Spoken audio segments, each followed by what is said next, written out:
جب یہ والی عمر ہوئی تو اللہ رب العزت کی طرف سے حکم کیا ہوا؟ اب بچے کو کیا کرنا ہے؟ ذبح کرنا ہے۔ اس عمر کو پہنچے، کیا حالت کیا ان کے اوپر گزر رہی ہوگی؟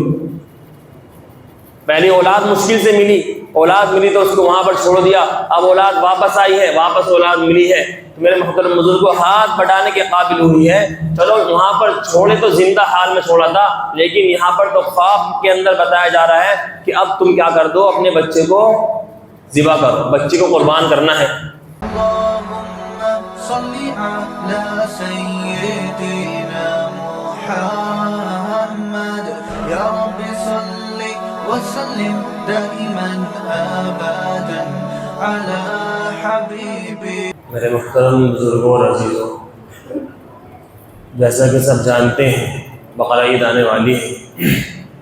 بقرہ عید کے تعلق سے ہمیں کیا کرنا چاہیے اور اس موقع پر کیا عمل ہے، اللہ کے رسول صلی اللہ علیہ وسلم کا اور پچھلے انبیاء علیہ السلام کا، پیغمبرات کا کیا عمل ہے۔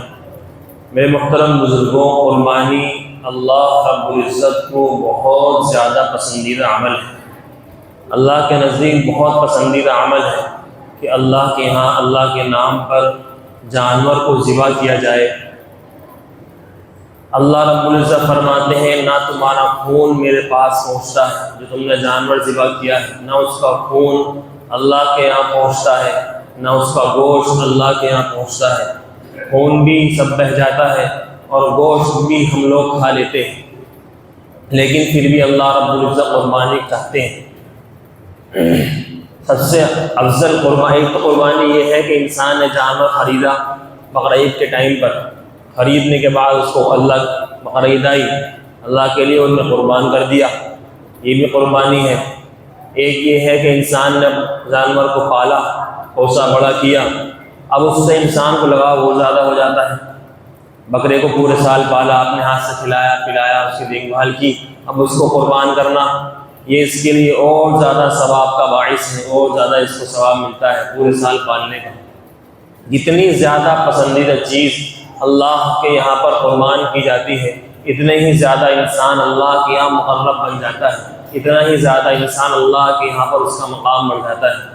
چنانچہ میرے محترم بزرگوں، قربانی جو شروع ہوئی ہے حضرت ابراہیم علیہ السلام سے شروع ہوئی ہے۔ حضرت ابراہیم علیہ السلام کی جب پیدائش ہوئی تو شروع سے ہی اللہ رب العزت نے ان کو امتحانات میں ڈالا۔ حضرت ابراہیم علیہ السلام کے پاس امتحانات آتے چلے گئے۔ جب پیدا ہوئے کس کے گھر میں؟ والد صاحب کا کام کیا تھا؟ بت کی پوجا کرنا نہیں، بت کو بنا کر بیچا کرتے تھے۔ والد صاحب کیا کرتے تھے؟ بت تراشتے تھے، بت بنا کر ان کے بت جو ہے بازار میں بکتے تھے۔ ایسے گھر میں اللہ نے پیدا کیا، وہاں پر آزمائش، وہاں پر امتحان۔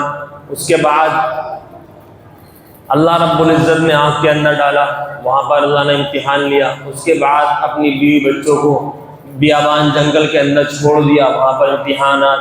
پھر اولاد ہوئی، اولاد کو بھی ذبح کرنے کا حکم ہوا، وہاں پر امتحان۔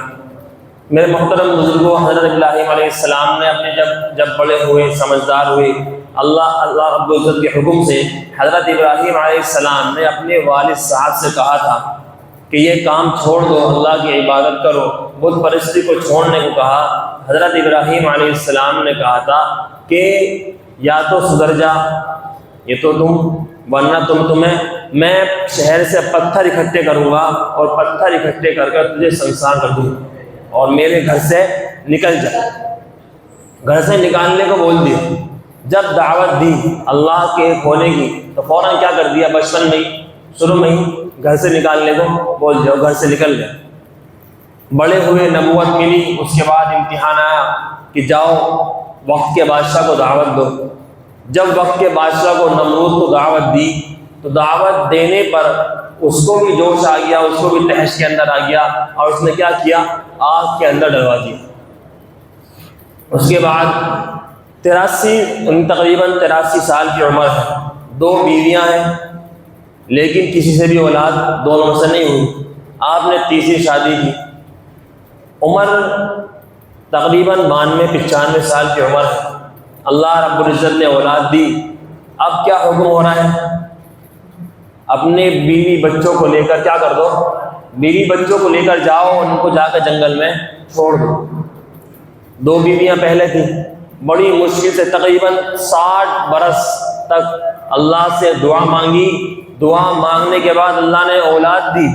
اب اس کو اولاد کو کیا حکم ہو رہا ہے، جا کر کے کیا کر دو، اس کو جنگل کے اندر چھوڑ دو۔ کتنی بڑی قربانی ہے اور کتنی دل گردے کی بات ہے، لیکن کیا تھا میرے محترم بزرگوں، اللہ کا حکم تھا۔ کہا کہ اللہ کا حکم ہے، ٹھیک ہے، گئے ہیں۔ کتنا لمبا سفر تھا، کتنا لمبا سفر۔ جانے کے بعد ان کو بیابان جنگل، مکہ میں بیابان جنگل میں چھوڑا، چاروں طرف پہاڑ، اور کوئی انسان تو انسان، جانور کا بچہ بھی نہیں، کوئی دور تک کوئی نظر آنے والا نہیں، نہ انسان، نہ انسان کا بچہ، نہ جانور، نہ اس کا بچہ، کوئی نظر آنے والا نہیں۔ بیوی کو چھوڑا۔ جبرائیل علیہ السلام کائنات کی زندگی میں اس وقت میں پہلی مرتبہ انسان کی شکل میں آئے تھے، اور اونٹنی کو آگے سے اونٹنی کو پکڑا، اور آگے جبرائیل علیہ السلام اور پیچھے حضرت جبرائیل علیہ السلام، اور بیوی اور بچے اونٹنی پر بیٹھے ہیں، اور جا کر انہیں وہاں پر چھوڑ دیا۔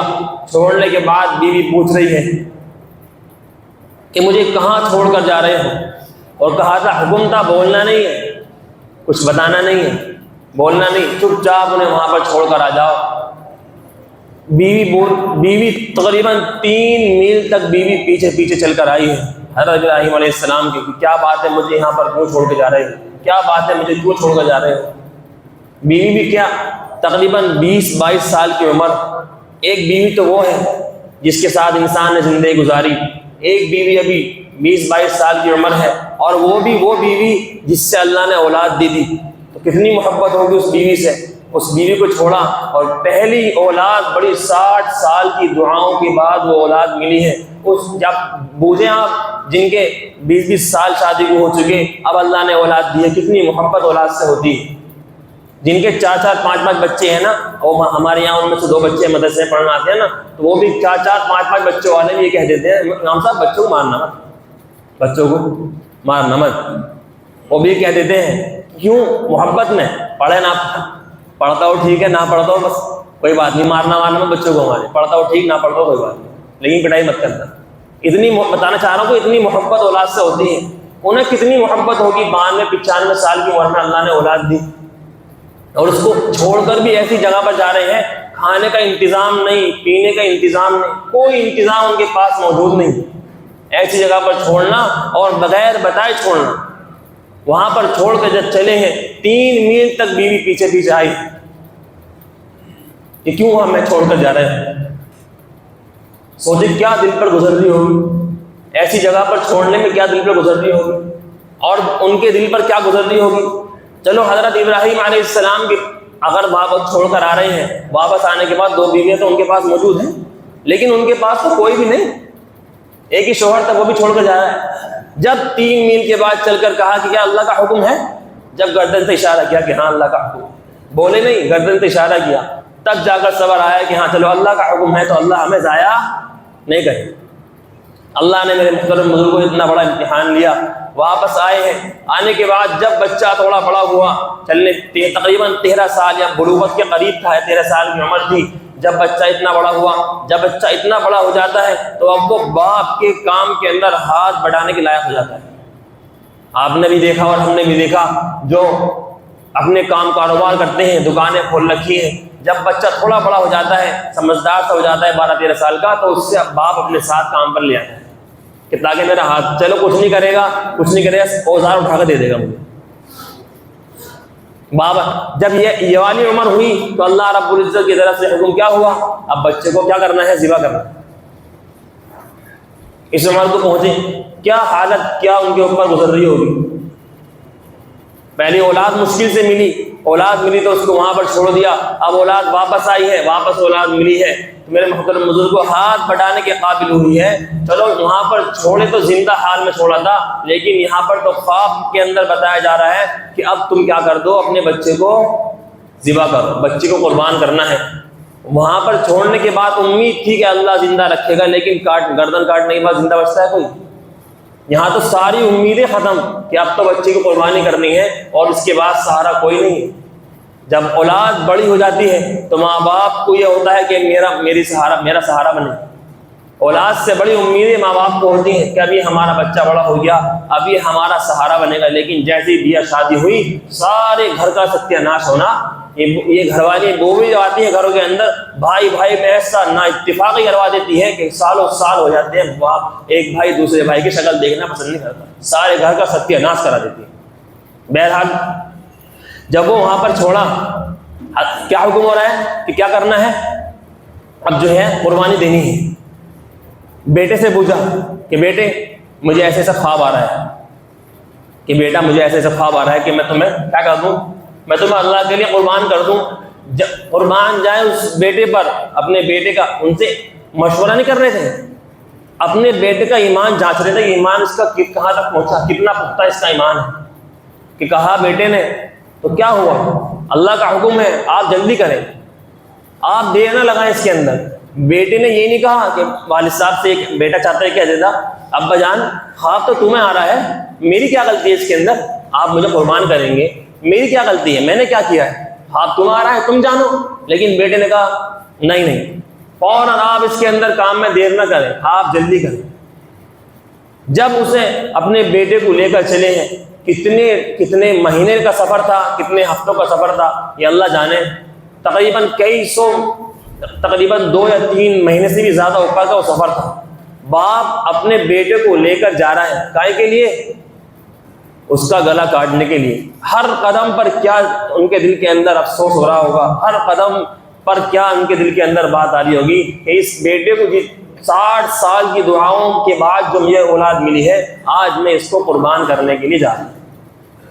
شیطان آیا، بیوی کے پاس آیا کہ کہا کہ تمہیں پتا ہے یہ کہاں لے کے جا رہے ہیں بیٹے کو؟ کہ نہیں، یہ تو جنگل جا رہے ہیں، کچھ کام ہوگا اپنا، ساتھ میں بیٹے کو بھی لے گئے. نہیں یہ تو اسے قربان کرنے کے لیے جا رہے ہیں، اللہ کا حکم آیا ہے کہ اپنے بیٹے کو جو ہے قربان کر دو. کہا کہ اللہ کا حکم ہے تو کوئی بات نہیں، اللہ کا حکم ہے تو پھر کوئی مسئلہ نہیں ہے، قربان کر دیں، ٹھیک ہے.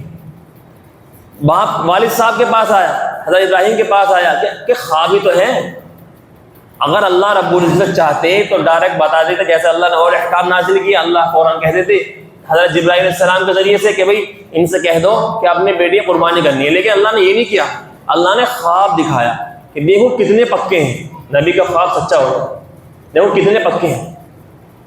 حضرت ابراہیم علیہ السلام کے پاس گیا کہ خواب ہی تو ہے، کیا ہوا، تعبیر کر دو. تعبیر چینج کرنے میں کیا مسئلہ جاتا ہے، ایک تعبیر بدل دی جاتی ہے فوراً، خواب کی تعبیر بدلی بھی جا سکتی ہے. لیکن نہیں، اب بیٹے کے پاس بھی آیا، باپ والد صاحب کے پاس بھی آیا، بیوی کے پاس بھی آیا، لیکن کسی کا ایمان بھی اتنا کمزور نہیں تھا کہ اس کی بہکائے میں آ سکے. سب نے کہا کوئی مسئلہ نہیں ہے، اللہ کا حکم ہے، ہم اس کے اوپر ہم جمیں گے. میرے محترم بزرگوں، ہر قدم کے اوپر جس جگہ کو حضرت ابراہیم علیہ السلام نکلے ہوں گے، تمام کی تمام زمین کا وہ حصہ رو رہا ہوگا. آسمان کے فرشتے 2 مرتبہ روئے ہیں، 2 مرتبہ جب سے پیدا ہوئے ہیں، 2 مرتبہ آسمان کے فرشتے روئے ہیں. ایک مرتبہ تب روئے ہیں جب طائف کا واقعہ پیش آیا، اور ایک مرتبہ اس وقت روئے ہیں جب حضرت ابراہیم علیہ السلام نے بیٹے کو لٹا رکھا تھا اور بیٹے کے بال پکڑ رکھے اور چھری ان کی گردن پر رکھی اور کمر پر گھٹنا بیٹے کی کمر پر رکھا. اللہ سے کہا کہ اللہ تم سے ناراض تو نہیں، اللہ سے کہا کہ اللہ تم سے ناراض تو نہیں ہے، تو کیا سمجھتا ہے کہ بیٹے کی محبت تجھ سے زیادہ ہے میرے دل کے اندر؟ نہیں اللہ، ایسے تو لاکھوں بیٹے قربان ہے تیرے اوپر. یہ کہا. بیٹے نے بھی کیا کہا تھا، ابا جان میرے پاؤں کس کے باندھ دینا، میرے پاؤں کس کے باندھ دینا، اور میرا چہرہ نیچے کی طرف کرنا، زمین کی طرف، کہیں ایسا نہ ہو کہ تم میرا چہرہ دیکھو اور تمہیں ترس آ جائے، تمہیں رحم آ جائے، ایسا مت کرنا، اور چھری تیز کر لینا. کہا. حضرت ایک مرتبہ چھری چلائی، نہیں چلی. چھری بھی اللہ کے حکم کی محتاج ہے. چھری کاٹنے میں کیا ہے، جب تک اللہ کا حکم نہیں ہو سکتا آگ جلا نہیں سکتی، پانی ڈبو نہیں سکتا، چھری کاٹ نہیں سکتی جب تک اللہ کا حکم نہیں ہو سکتا.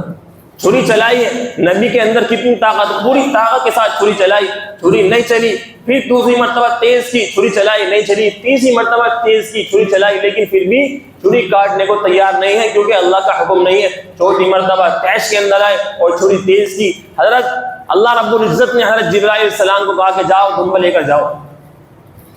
وہ لے کر آئے ہیں. چوتھی مرتبہ جب چھری چلائی ہے, آنکھوں پر پٹی بندھی ہوئی تھی, اپنی بھی آنکھوں پر پٹی باندھ دی تاکہ مجھے بھی رحم نہ آئے. بیٹے نے کہا تھا کہ مجھے کس کے باندھ دینا, کہ ایسا نہ میں کھڑا ہوں تمہیں میرے اوپر رحم آ جائے. فوراً کیا کیا, اور جب چوتھی مرتبہ چھری چلائی ہے اور چھری چل گئی, آنکھوں سے پٹی ہٹائی, جبرائیل علیہ السلام بھی کھڑے ہوئے مسکرا رہے ہیں اور بیٹا بھی کھڑا ہوا مسکرا رہا ہے. اور دمبا کیا ہوا, دمبا کٹ گیا. وہاں سے میرے محترم بزرگوں یہ قربانی شروع ہوئی ہے. اللہ رب العزت نے دیکھا, آج یہ نہیں کہا جائے اگر اس وقت میں حضرت ابراہیم علیہ السلام کے بیٹے کی قربانی ہوتی تو ہم سب کو بھی اولاد کی قربانی دینی پڑتی, ہم سب کی اولاد کی. لیکن اللہ کا اتنا احسان ہے, کتنا کرم ہے. اگر اللہ بیٹے کی قربانی مانگ لیتا, ہم اللہ کا کیا بگاڑ لیتے, بتاؤ کیا کر لیتے اللہ تعالیٰ کا. ہم کچھ نہیں بگاڑ سکتے, نہ کچھ کر سکتے, نہ کچھ دل کے اندر خیال آتا. لیکن اللہ کا احسان ہے, فضل ہے کہ اللہ نے دمبے کو بھیج کر ہم پر کیا کر دیا, احسان کر دیا, ہماری اولادوں کو اللہ نے بچا دیا. اس لیے میرے محترم بزرگوں, یہ اللہ رب العزت کو بہت زیادہ پسندیدہ عمل ہے کہ انسان اپنی کیا ہے اللہ کے لیے خون بہائے, اللہ رب العزت کے لیے قربانیاں کر لیں گے انشاءاللہ. اللہ نے موقع دیا ہے, ہمارے پاس ہے کیا قربانی کس کے اوپر واجب ہے, کس کے اوپر واجب نہیں ہے, انشاءاللہ آگے چل کر بیان ہوگا. اور ایک چھوٹی سی بات میں عرض کر دوں, اب قربانی چل رہی ہے نا, قربانی بقرعید آئے گی, اب نئے نئے مسئلے ابھر کے آئیں گے. کوئی کہے قربانی 3 دن ہے, کوئی کہے قربانی 4 دن ہے. قربانی 4 دن کرنی ہے, 3 دن کرنی, جو تم سے یہ کہے کہ قربانی 4 دن کرنی ہے میرے پاس نہیں ہے. جو تم سے یہ کہے کہ سورہ فاتحہ کے بعد آمین کہنی ہے میرے پاس نہیں آنا. جو تم سے یہ کہے کہ تم نماز غلط پڑھ رہے ہو اسے میرے پاس نہیں آنا. ایک صاحب ملے وہ کہنے لگے کہ وہ تم تو بھی نماز غلط پڑھ رہے ہو, نیت یہاں باندھنی چاہیے اور سورہ فاتحہ میں آمین زور سے کہنی چاہیے اور اللہ اکبر کہنی چاہیے, یہ وہ کہ اتنی ساری بات کہنے لگے, تم تو نماز غلط پڑھ رہے ہو. جو تم سے اس طرح کی بات کہے اس سے نہ کہہ دینا کہ بھائی ہمارے امام صاحب بھی ایسی پڑھ لے نماز کو, ہمارے امام صاحب بھی, تو امام صاحب کے بعد چل, ان کی نماز ٹھیک کرا دے, سب کی ٹھیک ہو جائے گی. کہ بے وقوف 14-15 سال پڑھ کے یہ نماز پڑھ رہے ہیں, ہم غلط پڑھ رہے ہیں.